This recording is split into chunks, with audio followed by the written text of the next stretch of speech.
Hello dear student, welcome to my class. आज मेरा जो लेक्चर है फिजिक्स का नौवां लेक्चर है। आज नौवां क्लास है जिसमें हम पढ़ा रहे हैं फिजिक्स, जिसमें हम 8 क्लास ले चुके हैं और आज मेरा नौवां क्लास है। तो जिसमें हम पढ़ाने वाले हैं गोलीय दर्पण में वक्रता, त्रिज्या और फोकस दूरी में क्या है, संबंध क्या होता है, समझे। आज हम बताने वाले हैं। तो चलिए हम देखते हैं। कहता है क्या कह रहा है, कह रहा गोलीय दर्पण की फोकस दूरी और वक्रता त्रिज्या में क्या संबंध है, या अवतल दर्पण में सिद्ध करें कि R बराबर 2F। गोलीय दर्पण में, गोलीय दर्पण हम बताए थे। गोलीय दर्पण क्या होता है, जिस खोखले गोले का भाग होता है उस गोले के केंद्र को क्या कहते हैं, गोलीय दर्पण कहते हैं, यही ना। तो अब देखिए गोलीय दर्पण जो होता है, गोलीय दर्पण में गोलीय दर्पण की फोकस दूरी और वक्रता त्रिज्या में संबंध दिखाना है, या अवतल दर्पण में सिद्ध करें कि R बराबर 2F। ठीक, तो चलिए देखते हैं। कहता ये एक क्या है, अवतल दर्पण है। क्या है ये, एक अवतल दर्पण है। इसमें क्या है, एक प्रधान अक्ष खींचे। प्रधान अक्ष क्या बोले थे, प्रधान अक्ष बोले थे ध्रुव, फोकस और वक्रता केंद्र से जाने वाली जो सीधी रेखा होती है वो क्या होता है, प्रधान अक्ष होता है। ये क्या, प्रधान अक्ष खींचे। कहता है इसके समांतर में एक क्यू किरण, क्यू एन किरण जो है एन बिंदु पे क्या हो रही है, आपतित हो रही है। क्यू किरण एन बिंदु पे क्या हो रही है, आपतित हो रही है। फिर परावर्तन के बाद कहां से, फोकस से गुजर रही है। ठीक, अब एन पर क्या है, एक अभिलंब डाला गया जो वक्रता केंद्र सी से गुजरती है। यहाँ पे क्या है, एक अभिलंब डाले।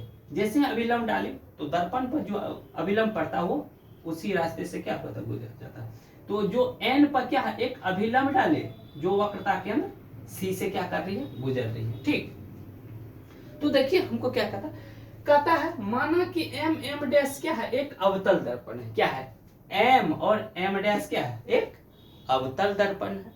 ठीक, जो अवतल दर्पण के प्रधान अक्ष के समांतर, अवतल दर्पण के प्रधान अक्ष के समांतर, ये क्या है, अवतल दर्पण है। इसका प्रधान अक्ष क्या है, पीसी है। इसके समांतर क्या है, क्यू एन किरण। क्यू एन किरण एन बिंदु पे क्या हो रही है, आपतित हो रही है। क्यू एन किरण क्या हो, एन बिंदु पर आपतित हो रही है। ठीक, कहता एवं परावर्तन के बाद फोकस एफ से गुजरती है। परावर्तन के बाद क्या होगा, फोकस एफ से गुजर रही है ना। पीसी का समांतर क्या है, क्यू एन है। ये क्यू एन किरण एन बिंदु पर आपतित हो रही है। फिर परावर्तन के बाद कहां, फोकस से गुजर रही, वही कह रहे। ठीक, अब कहता है बिंदु एन पर एक अभिलंब डाला गया जो वक्रता केंद्र सी से गुजरती है। एन पर क्या है, इस बिंदु पे यहां से क्या है, एन पर क्या अभिलंब डाला गया जो वक्रता केंद्र कहां से, सी से गुजर रही है। तो हम फिगर मेरा क्लियर हो गया। कहता है जो एक अवतल दर्पण है उसका एक प्रधान अक्ष है। प्रधान अक्ष के समांतर क्यू किरण एन बिंदु पे क्या हो रही, आपतित हो रही है। फिर परावर्तन, आपतित होती है उसके बाद तब फिर क्या होता है, परावर्तन होता है। परावर्तन के बाद कहां से, एफ से गुजर रही है। ठीक, एन पर क्या है, एक अभिलंब डाला गया जो वक्रता केंद्र सी से गुजरती है। ठीक, अब देखिए अब हम क्या कर रहे हैं, तो ये क्या है, अब देखिए क्यू एन सी क्या हो, क्यू एन सी आपतित किरण है ना।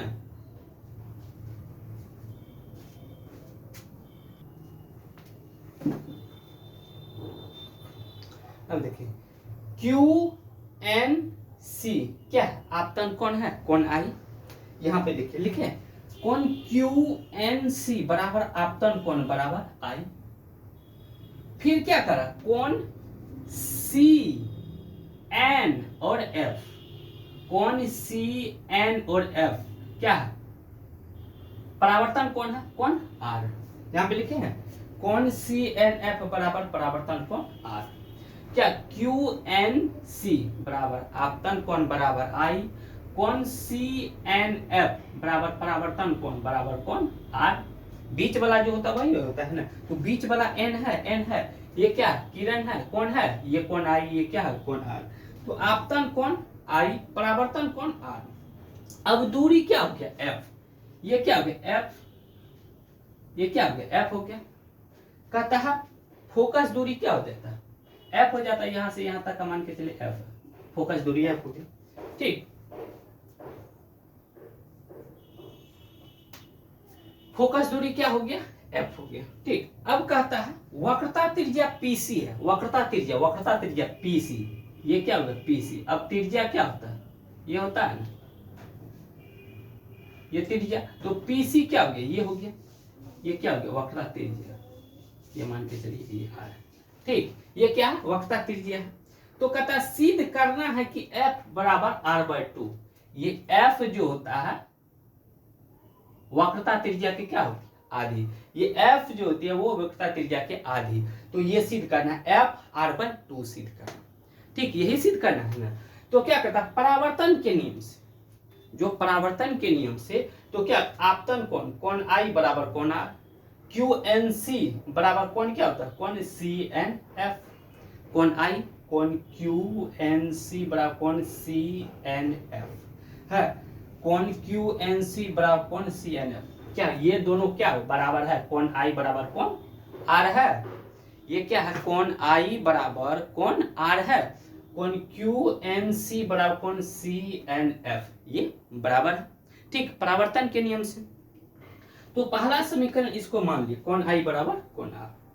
अब कहता है QN पैरेलल CP, ये QN क्या है समांतर है, QN समांतर क्या है CP के, ये इसके समांतर है। तो कहता है ये इसके समांतर है, QN समांतर क्या है CP, और CN उससे मिलती है, CN क्या है इससे मिलती है, CN ये मिला रहे। ठीक, उसके बाद कहता है कोण QNC, कोण QNC बराबर कोण NCF, ये क्या कोण QNC बराबर कोण NCF, ये क्या है एकांतर कोण हो जाएगा, ये कोण आई है ये कोण आर, तो ये क्या कोण क्या है कोण आई हो जाएगा। एकांतर कोण होने के कारण ये कोण और ये कोण क्या हो जाएगा बराबर होता है, कोण एकांतर कोण क्या है, जो कोण ये होगा वही कोण क्या होगा ये हो जाता। ये एकांतर होने के कारण QNC बराबर कोण NCF, ये क्या है एक दूसरे क्या है एकांतर है, तो ये आई है तो ये भी क्या हो जाएगा कोण आई हो जाएगा। ठीक, कहता अब समीकरण 1 एवं 2 से, समीकरण 1 एवं 2 से कहता है समीकरण 1 कोण 1 समीकरण क्या है एक, ये कोण QNC बराबर कोण NCF बराबर समीकरण 2 हो गया, और समीकरण 1 कोण QNC बराबर कोण NCF, मतलब कोण QNC बराबर कोण CNF, ये समीकरण 1 हो गया। दूसरा समीकरण क्या था कोण QNC बराबर कोण NCF, दूसरा समीकरण ये हो गया, क्योंकि ये क्या है एकांतर कोण।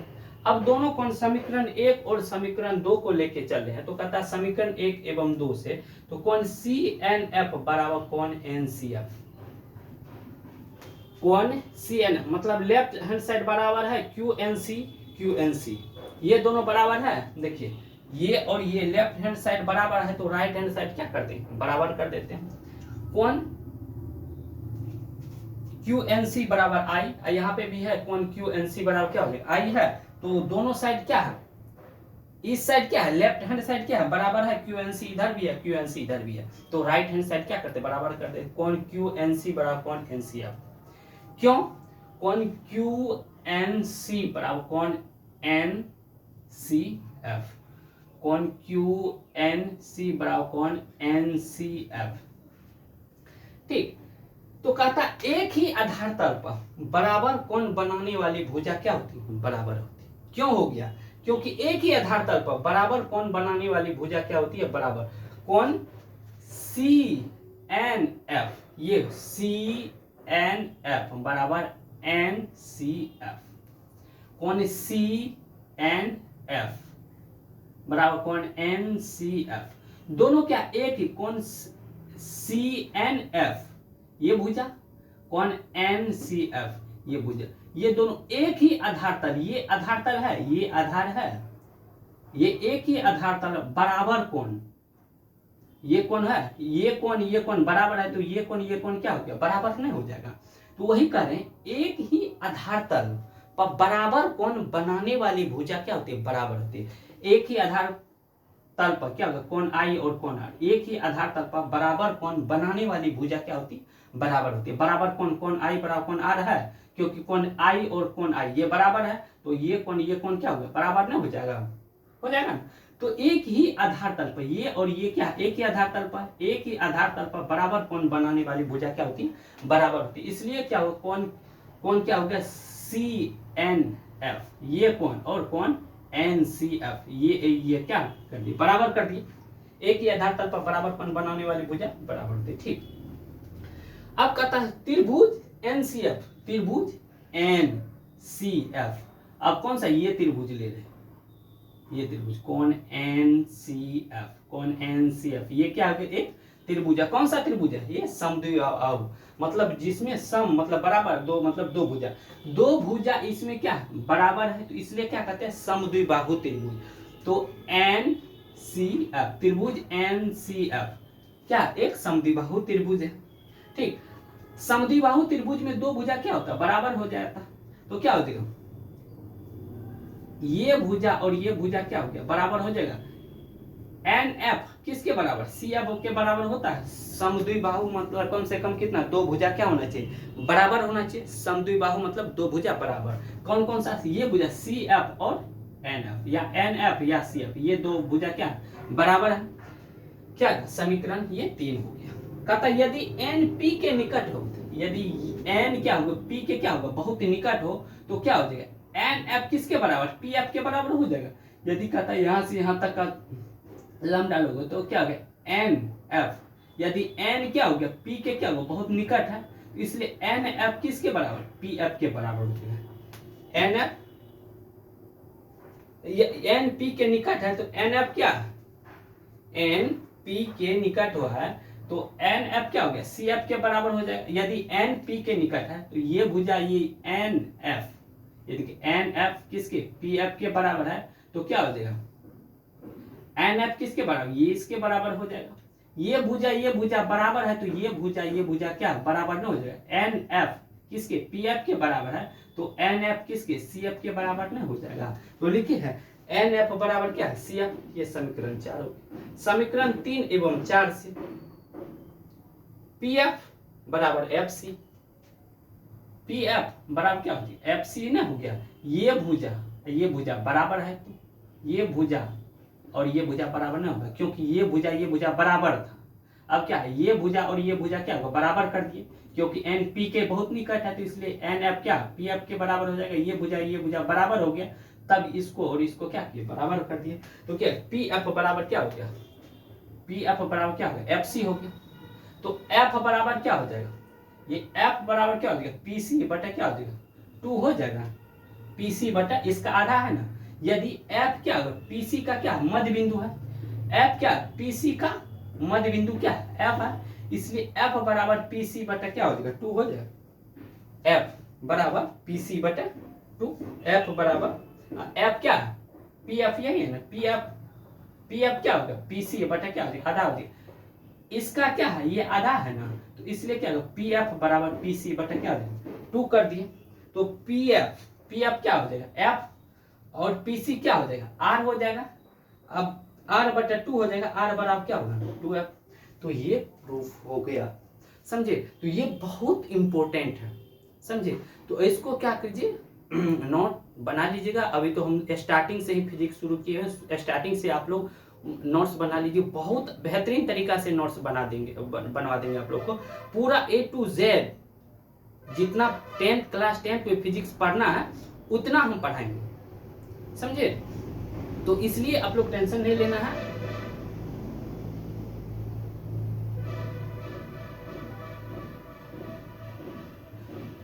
इसलिए आप लोग क्या कीजिएगा, पूरा एक तरफ से नोट्स बनाते चलिएगा। तो एक बार आप लोग क्या कीजिए, स्क्रीनशॉट ले लीजिए।